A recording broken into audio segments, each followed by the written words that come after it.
Ya, silakan Pak. Bismillahirrahmanirrahim. Assalamualaikum warahmatullahi wabarakatuh. Waalaikumsalam warahmatullahi wabarakatuh. Bismillah, alhamdulillah pada siang hari ini kami bisa berjumpa di wisata cagar budaya yaitu Candi Tegowangi.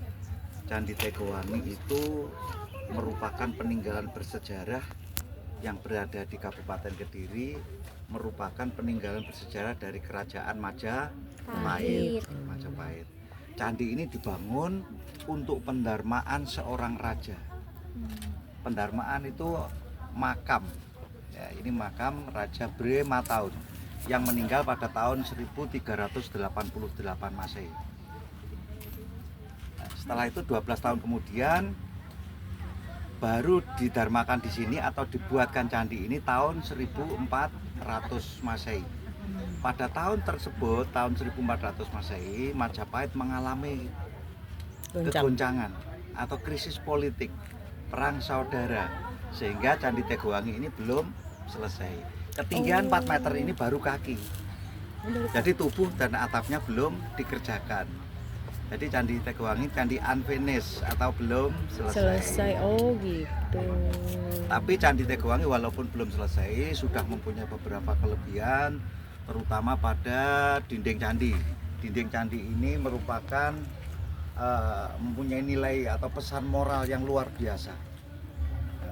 Untuk anak-anak bahwa candi ini mempunyai pesan yaitu anak-anak dilarang berani sama orang tua. Berarti sejak dulu itu sudah ada dilarang berani sama orang tua, itu sudah ada ajaran seperti itu ya.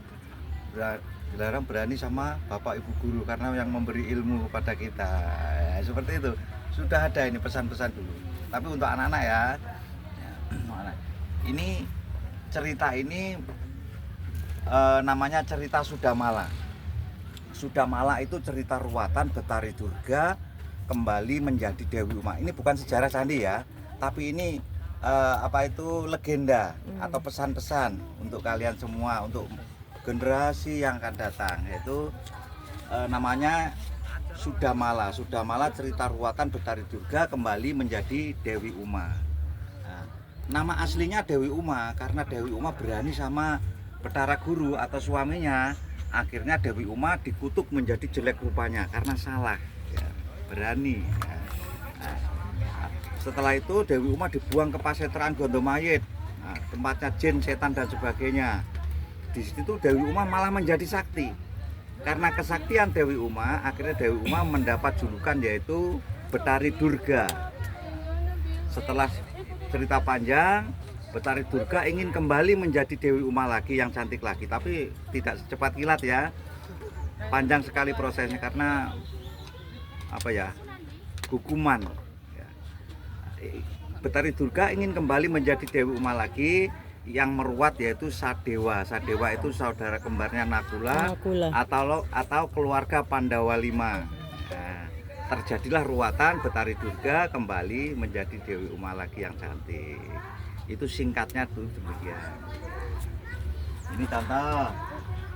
Ini Kunti, ibunya Sadewa, sedang memuja kepada Betari Durga karena dia ingin atau minta bantuan karena dia mau diserang oleh Kurawa. Terus ini Betari Durga keluar, akhirnya Kunti ini keluar. Ditanya Kunti, tujuan kamu kesini mau apa? Saya ingin minta bantuan kepada Betari Durga karena saya mau diserang oleh Kurawa. Saya mau membantu. Betari Durga bilang begitu. Asalkan Sadewa anak kamu itu kamu serahkan kepada saya, akan saya jadikan tumbal atau korban.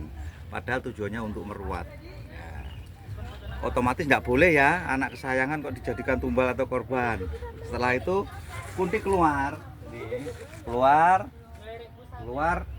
diikuti oleh utusannya Betari Durga, suruh masuk ke jiwanya ini. Nah, setelah itu Kunti berubah sikap karena sudah kemasukan roh lain. Akhirnya Kunti mau menyerahkan Betari Durga, menyerahkan Sadewa kepada Betari Durga. Terus Kunti pulang ke Hastina ini, menemui anak-anaknya.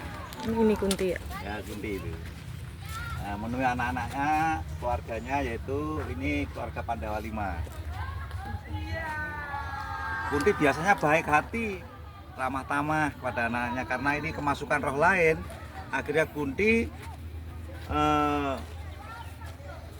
sikapnya berbeda, marah-marah dan sebagainya, bentak-bentak. Ujung-ujungnya ingin membawa Sadewa mau diserahkan ke Pasetran Gondomayit kepada Betari Durga. Ini digandeng ini Itu Sadewa. Sadewa digandeng oleh ibunya Kunti dan Sadewa. diserahkan kepada Betari Durga ini. Oh ini diserahkan ke Betari Di Durga. Pasetran Gondomayit ini ada jin, setan dan sebagainya, orang melayang, orang berkepala hewan. Oh, Nah, ceritanya gitu. tapi Sadewa disuruh meruat tidak mau dan tidak bisa, karena yang mengutuk tadi bukan Sadewa. Oh. Yang mengutuk kan Betara Guru. Betara Guru. Iya. Akhirnya Sadewa mau dibunuh. Sadewa mau dibunuh ini. Nah, terus Hastina mendengar bahwa kalau Sadewa mau dibunuh oleh Betari Durga, akhirnya Betara Guru yang mengutuk tadi masuk ke jiwanya Sadewa.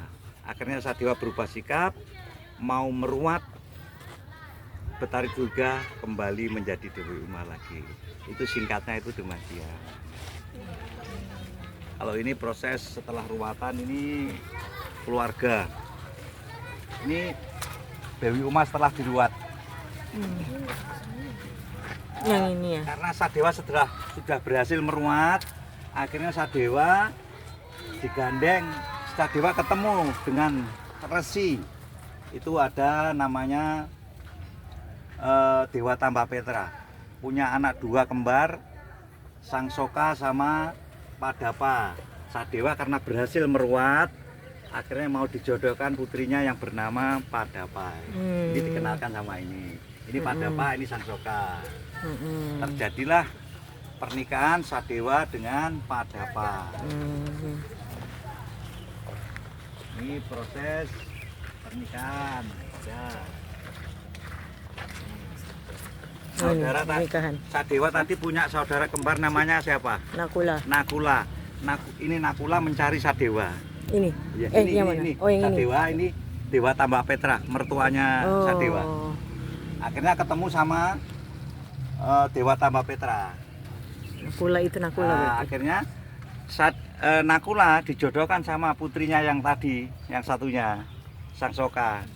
Jadi dua-duanya diambil menantu. Nakula dapat jodoh Padapa, Sangsoka dapat jodoh Nakula. Dua saudara kembar ketemu saudara kembar. Anaknya kembar Ini juga. pertemuan dua keluarga, Dewa Tambah Petra dengan keluarga Pandawa 5. Antar keluarga. Ini contohnya Candi Tegowangi belum selesai, ini pahatannya belum. Ini apa nih Pak? Ini sudah tampak laki-laki dan perempuannya, tapi belum tampak ini siapa.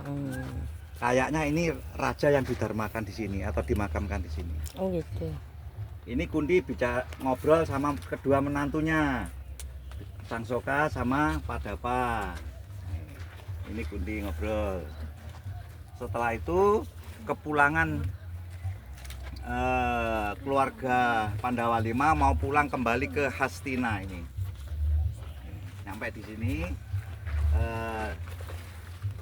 ceritanya sudah habis karena belum selesai dipahat. Karena Candi Tegowangi belum selesai. Kalau ini selesai, ini terpahat perang Baratayuda. Oh. Ini kalau melihat alur cerita Sudamala, ini perang Baratayuda. Oh. Jadi ini di dalamnya makam ya Pak? Ini makamnya Raja Brima Tahun, itu adik iparnya Hayam Wuruk. Oh ini. Iya. Jadi pas Di dalam ada makamnya. Ya ada ini makamnya. candi besar ini makam. Candi besar. Ini bentuk orang ya? Iya. Ini namanya makhluk kerdil atau Gana itu makhluk kerdil. Makhluk kerdil, makhluk pendek yang menyangga sebuah candi Tegowangi ini. Oh. Ibaratnya candi ini di tengah lautan. Oh.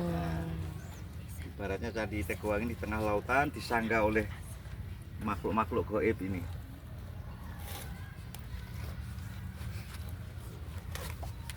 Ceritanya sudah sampai sini. Mungkin ada pertanyaan, enggak apa-apa? Silakan teman-teman yang mau bertanya. Jadi tuh sebelah sini tuh terpahat karena perang. Belum terpahat karena perang. Akhirnya ditinggal, nggak selesai. Yang Oh, bertanggung jawab nggak ada. karena ada perang makanya Iya. nggak selesai. Iya. Oh. Gitu. Saya Hmm. kan selesai perang tuh kenapa nggak dilanjutin? Karena apa ya? Negaranya perang sudah kacau, jadi nggak ada yang bertanggung jawab. Hmm. Mau bangunan itu bosnya sudah nggak ada. Hmm. Jadi ya ditinggal begitu saja. Mungkin yang menggaji siapa, nanti teknis kelanjutan pembangunan ini seperti apa kan nggak tahu kalau nggak ada yang bertanggung jawab. Bangunan ini nanti seperti apa, seperti itu. Memang rencananya dibangun seberapa luas Pak ini Pak? Kalau area ini luas, luas sekali. Kampung yang ada ini di dalam kampung, di dalam area candi ini. Seluruh kampung ini ada di dalam area candi. Kalau Oh, diteliti, harusnya. iya. Oh. Masalahnya batas-batasnya sampai di belakang rumah sana, terus di belakang rumahnya itu ada tengah sawah.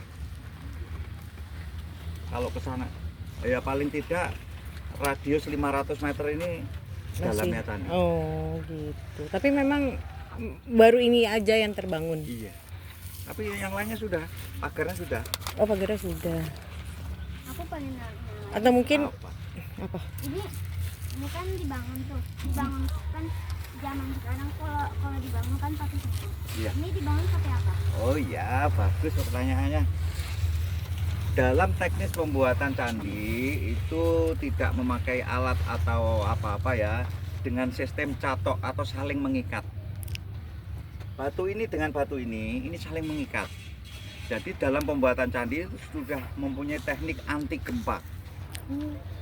Struktur bangunannya itu batunya itu saling mengikat. Kuat ya. Seandainya ada gempa yang tinggi, dia itu bisa roboh semuanya tapi tidak bisa pecah. Seperti Candi Prambanan kena gempa Jogja kemarin itu. Nggak pecah kan? Iya, Nggak nggak pecah. Cuma hanya ujung-ujungnya ada yang tidak ada batu penguncinya. Hanya hiasannya saja. Kalau struktur bangunannya kokoh banget. Kuat ya. Dia pakai apa sih Pak? Maksudnya ada bahan apa? Nggak ada bahan apa, hanya sistem saling mengikat gini. Nah, gini. Oh. Ini kan saling tarik menarik. Oh, gitu. Jadi nggak sampai memecahkan bangunan. Tapi yang si pembuat ini itu kan perang tuh. Iya. Apa semuanya pas perang itu pada tewas semua? Ya Apa? bukan tewas tapi ya ada tewas, mungkin juga pergi, lari. Udah nggak ngurusin lagi gitu ya Pak ya? Ngurusin, karena nggak ada yang bertanggung jawab. Rencananya tinggi berapa nih Pak? Kan tubuh dan atapnya belum. Oh, ini baru bener Kemungkinan kaki ya? Tingginya baru kaki ini. Kemungkinan ya setinggi pohon itu. Oh, gitu. Kan kalau bangunan ini kan Hindu, itu kan lincip gitu. Atasnya itu lancip, mengerucut. Iya, iya. Kayak Borobudur berarti agak tingginya. Kalau Borobudur sistemnya beda. Kalau Borobudur itu pakai stupa, Oh, pakai Oh, stupa. ke stupa. agak melebar. Kalau mungkin kecil ya ada stupanya gini. Di Malang ada. Oh, di Malang. Di Malang ada. Sumberawan namanya, Candi Sumberawan, tapi kecil. Tapi memang ini rencananya cuma dibangun ini saja atau mungkin ada rencananya? Itu ada candi kecil, itu pendamping saja. Apa Masih- makam juga? Bukan, hanya pendamping. Benar. Terus yang kedua di sini sebenarnya, tapi Ini. Iya, Oh, yang Ya, itu. pinggir itu. itu belum sampai dikerjakan. Tapi yang kecil, yang sebelah sana sudah. Oh, itu tuh disusun memang. Itu dulu berkeliaran di mana-mana. Oh, jadi Tercecer. disatuin Iya, di ditaruh situ. situ, iya. Oh, Apa? begitu. Sudah dulu ya. Oh iya, baik kalau gitu. Ada. Pak, kita foto dulu. Oh,